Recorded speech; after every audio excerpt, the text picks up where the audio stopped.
Bonjour à tous, c'est avec un immense bonheur que nous vous retrouvons ce dimanche pour une nouvelle émission de Sagesse bouddhiste que nous consacrons aujourd'hui au yoga du rêve. Dans la tradition tibétaine, le rêve peut constituer une aide pour s'engager dans des pratiques profondes menant à la libération.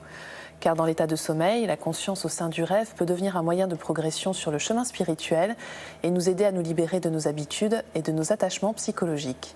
Alors qu'est-ce que le yoga du rêve plus précisément? Qu'est-ce que cela implique? Comment le pratiquer et quels en sont les bienfaits?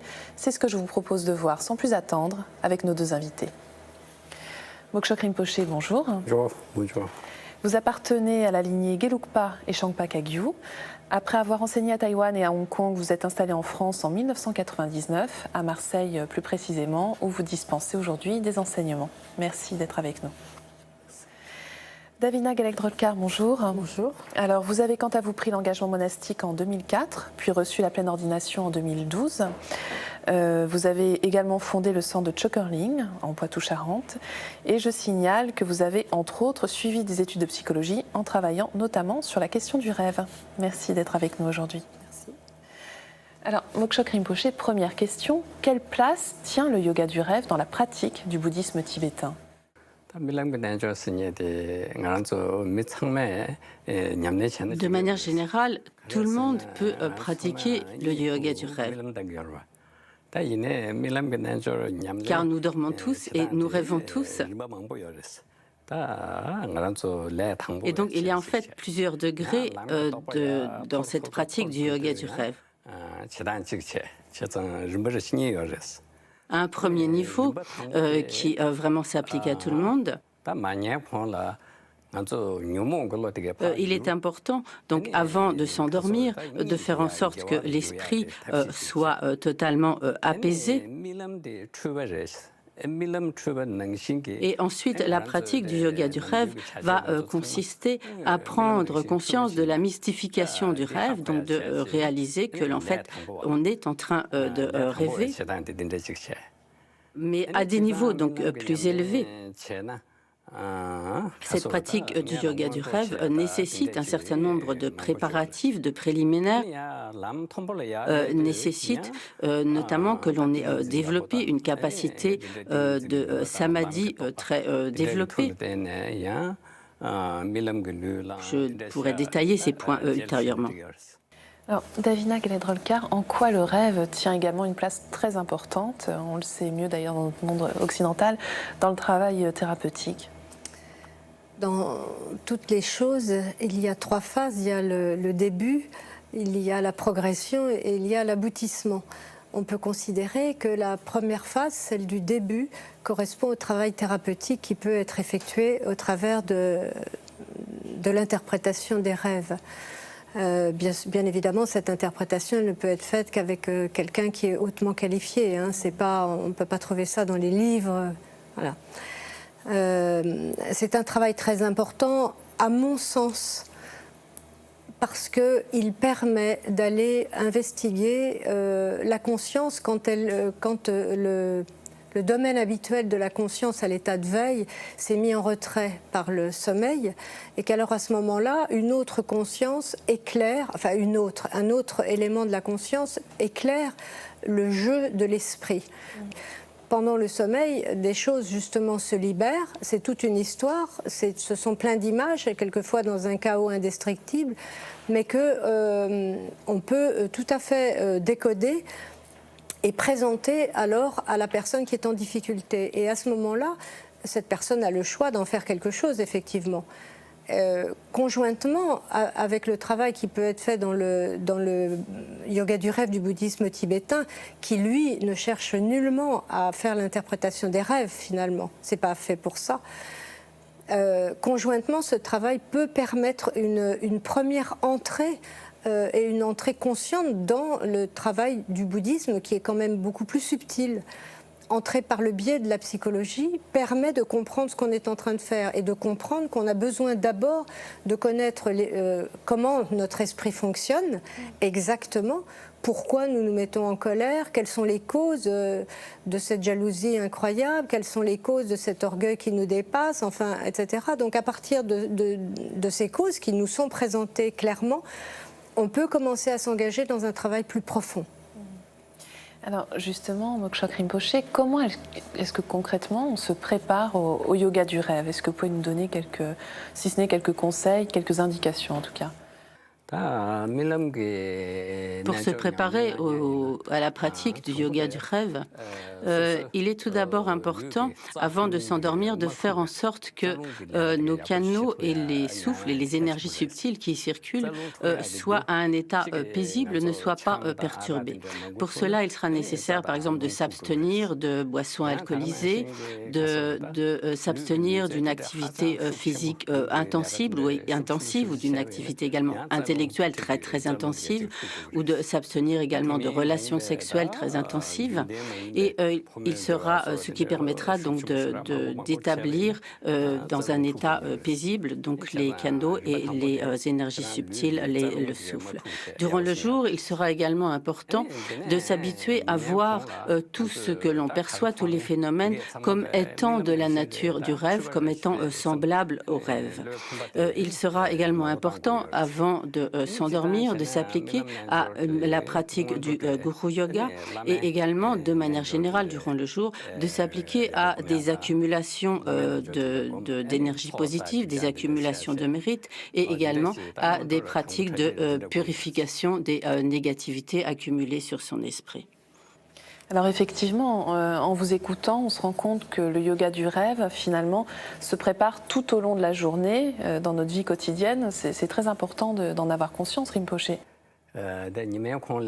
Effectivement, il est très important durant la journée d'avoir à l'esprit cette motivation, cette intention de la pratique du yoga du rêve, en se disant donc ce soir je vais m'appliquer à la pratique du yoga du rêve, et de ce fait tout au long de la journée de s'efforcer effectivement de voir les phénomènes comme des illusions dans cette perspective de la pratique du yoga du rêve.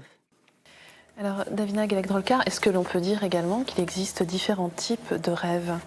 Que ce soit en psychanalyse d'ailleurs, tout comme dans le bouddhisme tibétain. Pour parler du rêve onirique, de celui de la nuit, il y a le rêve qui est sous l'influence des tendances karmiques, ce rêve qui va donc prendre les sujets vécus dans la journée ou vécus il n'y a pas très longtemps pour illustrer encore une fois le jeu de notre propre esprit et rien d'autre. Donc les personnages qui se présentent, c'est encore nous qui endossons des visages différents pour exprimer, tenter en tout cas de faire comprendre quelque chose.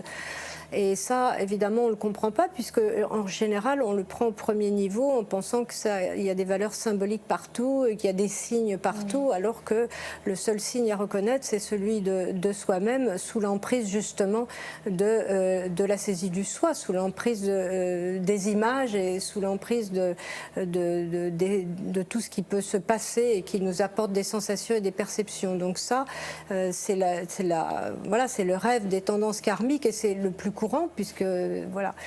Ensuite, il y a le rêve, les autres rêves. Donc il y a le rêve de clarté et le rêve de claire lumière, mais ça, Rinpoche est beaucoup plus habilité à en parler que moi.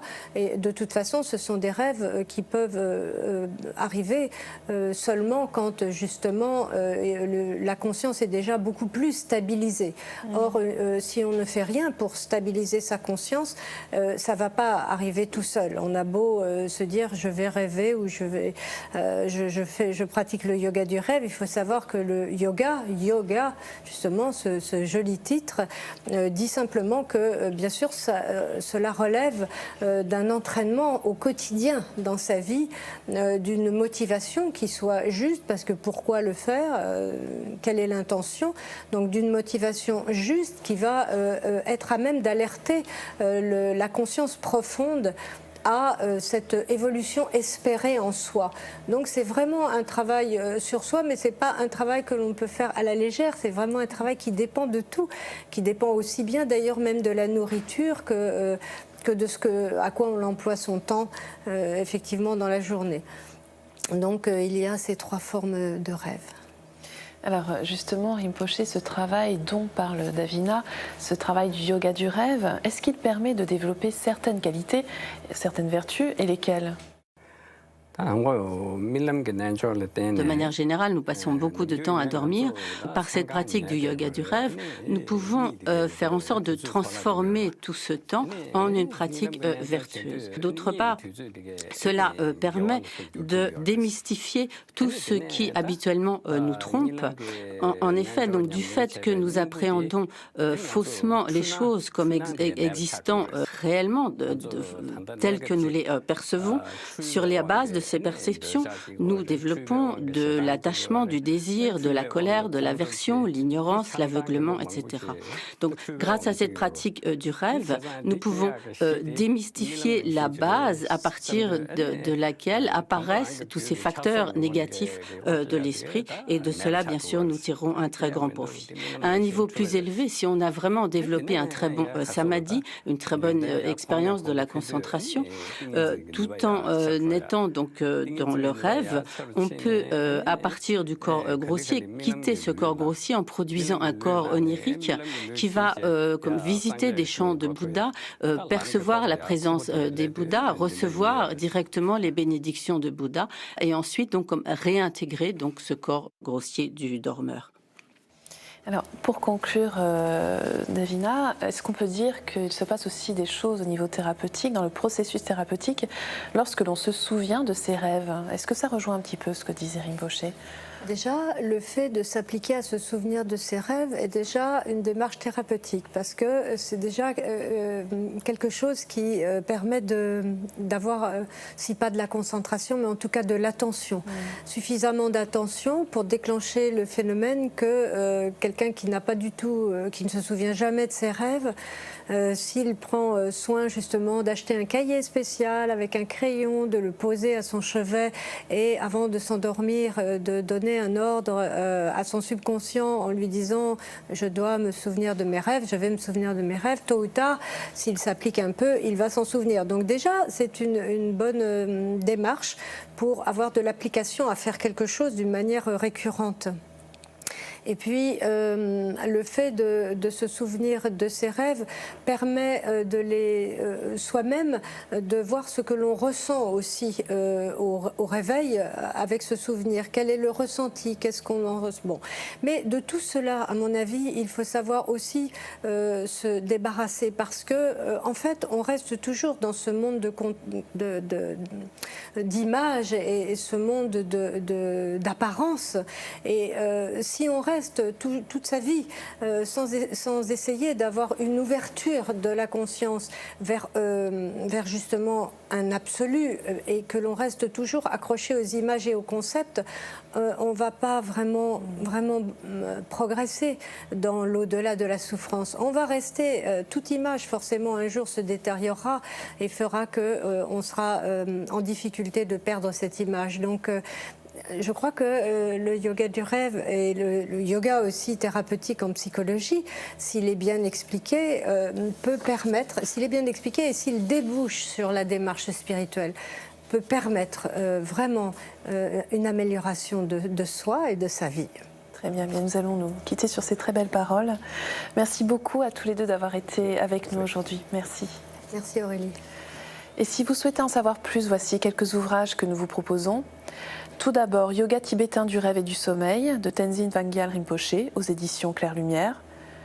Le yoga du rêve de Namkyam Norbu aux éditions Acarias l'originel. Et enfin, Le bonheur selon Bouddha de notre invitée Davina Delors aux éditions Michel Lafon. C'est la fin de notre émission. Vous pouvez la revoir pendant toute une semaine sur le site internet de France 2 en consultant plus.fr. Merci à tous de votre fidélité. Nous vous retrouvons avec grand plaisir la semaine prochaine.